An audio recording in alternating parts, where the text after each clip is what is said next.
لیکن اگلا سوال ہے، قرآن حکیم میں دو فرشتوں ہاروت اور ماروت سے متعلق بھی ڈسکشن ہوئی ہے، لیکن برصغیر پاک و ہند کی مسلم عوام میں جو واقعہ بیان کیا جاتا ہے وہ تو انتہائی شرمناک ہے، بلکہ فرشتوں کی توہین پر مبنی ہے۔ پلیز اس حوالے سے ہمیں صحیح انفارمیشن دیں تاکہ عوام الناس کو کہانیوں سے بچایا جا سکے۔ عوام الناس کو کہانیوں سے بچانے کے لیے میرے بھائی آپ کو کہانی بازوں سے توڑ کے نا کتابوں کے ساتھ جوڑنا پڑے گا، اور آپ کو ایک دفعہ بڑے احترام سے ان کے سامنے عرض کرنی ہوگی کیا کہ مرنے سے پہلے اے مسلمان کر لے اس پہ غور، کتابوں کا خدا اور ہے، بابوں کا خدا اور۔ تو کتابیں آپ کو بتائیں گی اتھینٹک سورس سے جو چیزیں آئی ہیں کہ کیا چیز حق ہے اور کیا باطل ہے۔ یہ ہاروت اور ماروت کے بارے میں ہے جو پبلک کے اندر مشہور ہے، ہم آپ کو بتا دیتے ہیں، اور اس کا سورس بعض کتابوں کے اندر موجود ہے، لیکن محدثین نے سخت جرح کی ہوئی ہے کہ یہ واقعات مجہول راویوں نے بیان کیے۔ آپ ذرا اس بات کو سمجھ لیں، چونکہ اسلام نے دو بڑی سپر پاورز اکھاڑی تھی، رومن امپائر اور پرشین امپائر، لہٰذا کئی لوگوں نے اس وقت اسلام کے غلبے کی وجہ سے دب کے اسلام تو قبول کر لیا، لیکن بعد میں یہ ہوا کہ انہوں نے اسلام کے ساتھ اپنی دشمنی نبھائی۔ اوپر سے یعنی اسلام قبول کر لیا، اندر سے ان کے اندر جذبہ پایا جاتا تھا اسلام دشمنی کا، انہوں نے جھوٹی روایتیں گھڑنی شروع کی۔ اسی طریقے سے مجہول الحال لاپتہ ان نون لوگوں کی روایتیں بھی چلنی شروع ہوئیں۔ محدثین نے شکر ہے پورا ایک اسماء و رجال کا علم ڈیولپ کیا، جس کے تحت بتا دیتے ہیں کہ یہ روایت اگرچہ مسند امام احمد میں لکھی ہوئی ہے، صحیح ابن حبان میں بھی موجود ہے، المستدرک للحاکم میں بھی موجود ہے، ہاروت اور ماروت سے متعلق جو قصے ہیں کو جوڑ جاڑ کے آلموسٹ وہی سٹوری بن جاتی ہے، لیکن اصول محدثین پہ زیرو سے مٹی بنائی ہے، نہ وہ قرآن میں فٹ ان بیٹھتی ہے، نہ بخاری مسلم میں فٹ ان بیٹھتی ہے۔ ہاروت اور ماروت کا ذکر قرآن حکیم میں اللہ تعالیٰ نے سورہ البقرہ کے اندر کیا ہے۔ سورۃ البقرہ کی آیت نمبر ہے، اعوذ باللہ من الشیطان الرجیم، بسم اللہ الرحمن الرحیم، 102 ہے غالباً، جہاں پہ اللہ تعالیٰ نے اس چیز کو ایڈریس کیا ہے۔ ہاں جی 102، اعوذ باللہ من الشیطان الرجیم، بسم اللہ الرحمن الرحیم۔ اللہ تعالیٰ یہودیوں کا ذکر کر رہا ہے کہ یہودیوں نے جب پیغمبروں کی تعلیمات کو پس پش ڈال دیا تو اس کا اینڈ رزلٹ پھر یہ ہوا کہ تعویذ دھاگوں کے پیچھے پڑ گئے۔ جب آپ وحی کی تعلیم کو پس پش ڈالتے ہیں نا، پھر جادوگروں کی تعلیمات جو شیاطین ان کو سکھاتے ہیں، کیونکہ ظاہر ہے روحانی علم کے مقابلے پہ شیطانی علم ہے، تو وہ پھر رواج پکڑتا ہے، حتیٰ کہ اندازہ کریں نقشِ سلمانی بھی لکھا جاتا ہے آج بھی، نقشِ سلمانی حضرت سلمان کی طرف، اور یہ کام یہودیوں نے سازش کی۔ یہودیوں نے کیسے سازش کی؟ انہوں نے سازش اس طرح کی کہ حضرت سلمان علیہ السلام کو اللہ تعالیٰ نے بڑے غیر معمولی معجزات دیے تھے۔ سورہ سواد پڑھ کے دیکھیں، سورہ سبا پڑھ کے دیکھیں، میرا تخت بلقیس والا کلپ دیکھیں، میں نے حضرت سلمان علیہ السلام کا تعارف کروایا، سیدنا سلمان ابن داود علیہ السلام۔ ان کو پرندوں کی بولیاں اللہ نے سکھائی تھی، ہواؤں پہ ان کی حکومت تھی، صبح اور شام کی ان کی جو ٹریولنگ ہے وہ ایک مہینے کے برابر وہ تخت پہ سفر کرتے تھے، پہاڑ ان کے ساتھ تسبیحات کرتے تھے، جنات ان کے لیے مسخر تھے جو سمندروں میں غوطے لگاتے تھے، بڑی بڑی عمارتیں اور تماثیل ان کے لیے وہ کریٹ کرتے تھے۔ اتنے غیر معمولی ان کو اللہ تعالیٰ نے نا پاورز دی تھی سلمان علیہ السلام کو، ایسی بادشاہت نہ سلمان علیہ السلام سے پہلے کسی نے اس ارتھ پہ دیکھی ہے، نہ قیامت تک۔ وہ تو قرآن میں بھی ذکر ہے، انہوں نے دعا کی تھی، اللہ جو تو نے مجھے دیا ہے نا میرے بعد کسی کو نہ دینا، اللہ نے کی دعا قبول کی ہے۔ تو اب اتنی غیر معمولی پاور تھی تو ظاہر ہے پھر شیطان نے اس کے اگینسٹ زور بھی غیر معمولی لگایا، ٹھیک ہے۔ تو حضرت سلمان علیہ السلام کے پیچھے اللہ تھا، انہوں نے شیاطین کو، جادوگروں کو، ان کو قابو کر لیا، ان سے وہ کام لیتے تھے، قرآن میں ذکر ہے، قرآن میں بس اتنا ہی ہے۔ یہ جو سورہ بقرہ کی آیت نمبر 102 ہے نا، اس کے کانٹیکسٹ میں اس کو میں بعد میں کور کرتا ہوں۔ المستدرک للحاکم میں ایک حدیث ہے صحیح سند کے ساتھ کہ عبداللہ ابن عباس کے پاس ایک بندہ آتا ہے کوفے سے، تو اس سے پوچھتے ہیں کوفے کا کیا حال ہے؟ انہوں نے کہا کوفے کا حال یہ ہے کہ کوفے کے لوگ تو یہ عقیدہ رکھتے ہیں کہ حضرت علی علیہ السلام مرے نہیں ہیں بلکہ وہ روپوش ہو گئے ہیں، ان قریب دوبارہ ظاہر ہو جائیں گے، پردہ فرما لیں۔ تو ابن عباس کو غصہ آ گیا، دیکھیں صحابہ کرام کس طرح عقیدے کی اصلاح کرتے تھے۔ انہوں نے کہا کہ اگر علی مرنے کے بعد دوبارہ دنیا میں آ جائے گا تو یہ بتاؤ کہ علی کے مرنے کے بعد اس کی وراثت کیوں تقسیم ہوئی ہے، اس کی عورتوں نے نئے نکاح کیوں کر لی ہیں؟ اور یہ صرف نبی کا پروٹوکول ہے کہ اس کی وفات کے بعد اس کی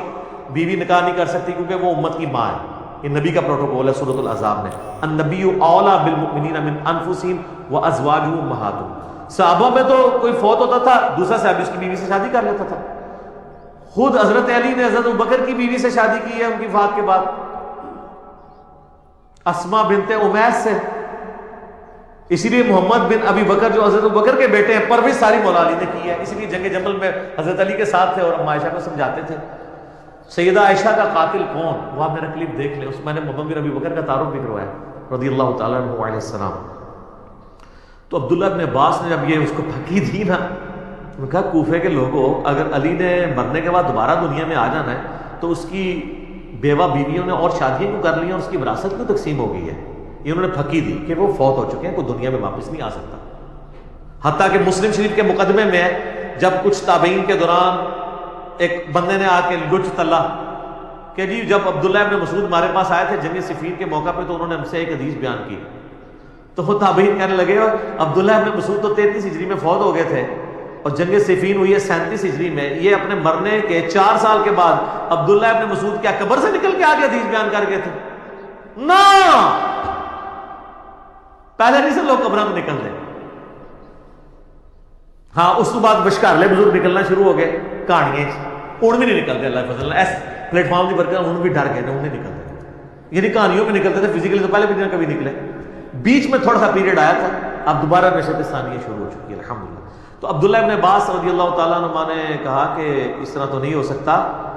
اور پھر انہوں نے کہا اے کوفے کے لوگوں تمہارا حال تو وہی ہے،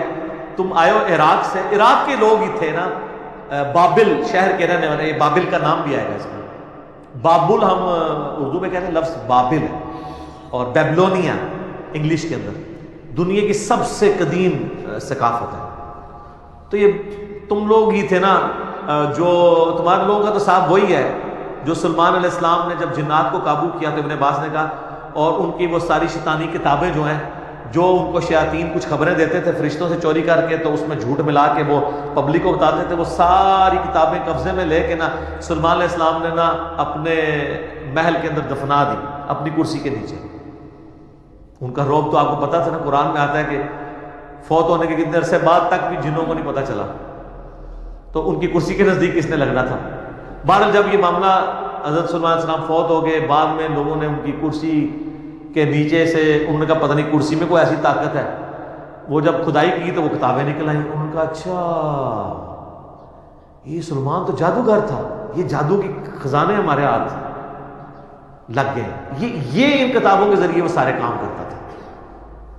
ان کے ماننے والوں نے ان کو جادوگر کہہ دیا، کہتے ہیں یار جادو کے بغیر تو اتنا غیر معمولی علم ہو ہی نہیں سکتا، تو اللہ تعالیٰ نے پھر اس کی نفی کیا۔ پھر ابن عباس نے کہا کہ قرآن پڑھ کے دیکھو، اللہ نے سلمان علیہ السلام کو بری کیا ایسے، اور پھر انہوں نے سلمان علیہ السلام سے متعلق آیت نمبر سورۃ البقرہ کی 102 پڑھی ابن عباس نے، اعوذ باللہ من الشیطان الرجیم، وَاتَّبَعُوا مَا تَتْلُو الشَّيَاطِينُ عَلَى مُلْكِ سُلَيْمَانَ،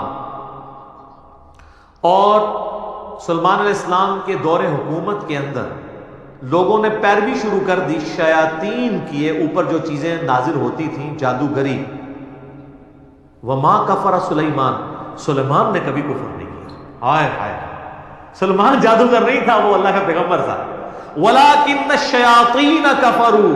بلکہ شیطانوں نے کفر کیا۔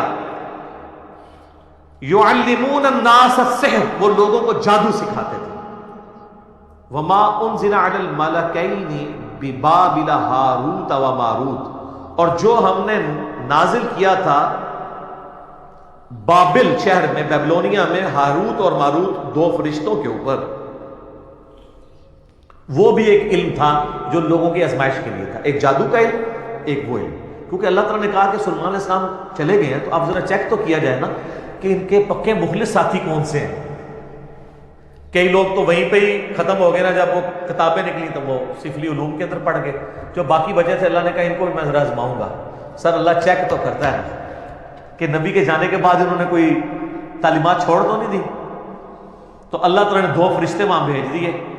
جو لوگوں کو ایسا علم سکھاتے تھے جس کے ذریعے میاں بیوی میں جدائی ڈال دی جائے. اب یہ بعض لوگ کہتے ہیں نہیں جی فرشتے اس طرح کا برا علم کیسے سکھا سکتے ہیں. وہ یار قرآن میں لکھا ہے کہ وہ آزمائش کے لیے تھا. اور اللہ تعالیٰ نے شیطان کو کس نے پیدا کیا؟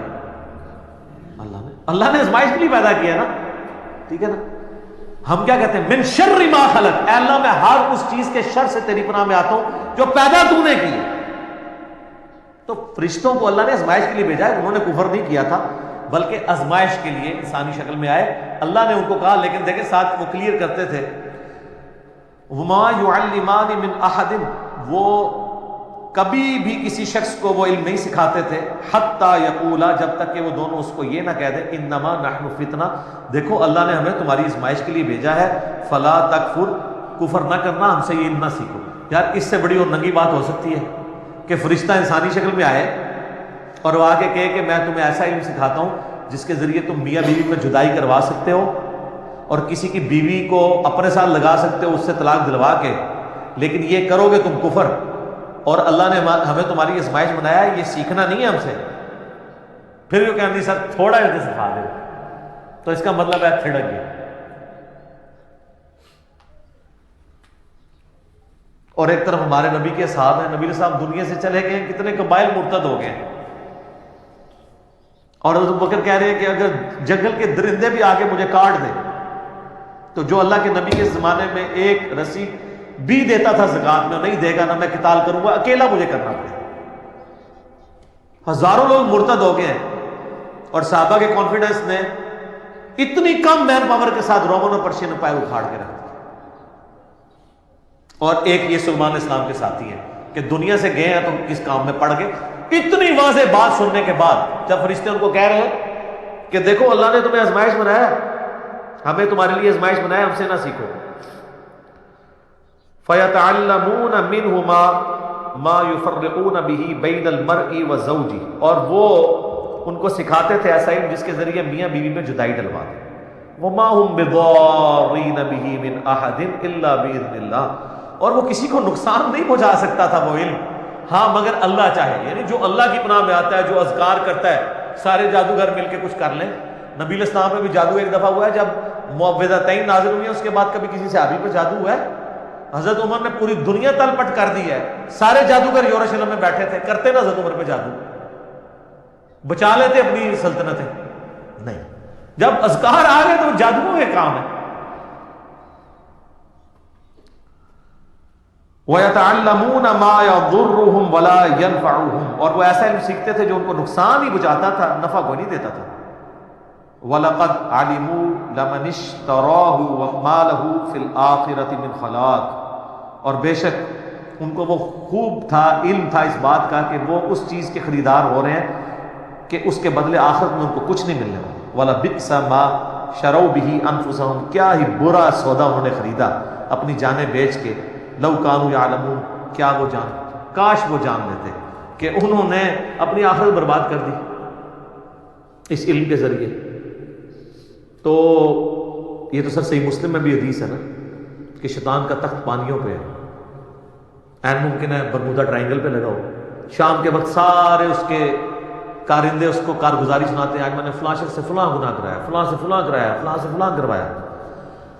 کوئی امپریس نہیں ہوتا. ایک اس کا شاگرد آ کہتا ہے میں نے آج میاں بیوی کے درمیان جدائی کروا دی. وہ اس کو گلے لگا کے ملتا ہے اور بھائی تو صحیح کام کیتا ہے، کیونکہ تمدن کی جڑ ہی کٹ جائے گی جب میاں بیوی علیحدہ ہوں گے، اولاد بھی ختم، مینٹل ماڈلز بدل گئے، معاشرے کے لیے ناصور بن جائیں گے. تو یہ فتنہ شیاطین والا ہے. قرآن میں بھی ہے کہ میاں بیوی میں جدائی، اور یہاں پہ بھی میاں بیوی میں جدائی شیطان ڈلوا کے خوش ہوتا ہے. تو وہ کہتے ہیں ہاروت اور ماروت جو ہے نا، یہ وہ ہے جو احادیث میں لکھا ہوا ہے مضبوط روایتوں کے اندر. المسند الحاکم میں مجھے اس کا نمبر بھی بائی چانس یاد ہے، اگلے دن بھی کسی نے پوچھا تھا، 3051 اور 52 نمبر آپ دیکھیں، اس میں کمزور روایتیں بھی ہیں کہ جی وہ کہتے ہیں کہ جی یہ بھی روایت ہے مسند احمد میں، ابن حبان میں، المستدرک الحاکم کے اندر، لیکن کہانی ہے، مجہول ہے اس کے راوی بیان کرنے سے۔ وہ کہتے ہیں کہ جی وہ فرشتوں نے اللہ کو کہا کہ اللہ تو نے اس کو خلیفہ بنا دیا، یہ تو زمین میں گناہ کرتا ہے، تو اللہ نے فرشتوں کو چیلنج دیا کہ اچھا جی کوئی نیک 2 فرشتے لے آؤ۔ میں تمہیں بتاتا ہوں نا، انسان کے بارے میں تم یہ بات کرتے ہو، یہ کسی دکھی انسان نہیں بیٹھ کے سٹوری گڑی ہے، ایسی بڑے ہوتے ہیں، اتے آؤ،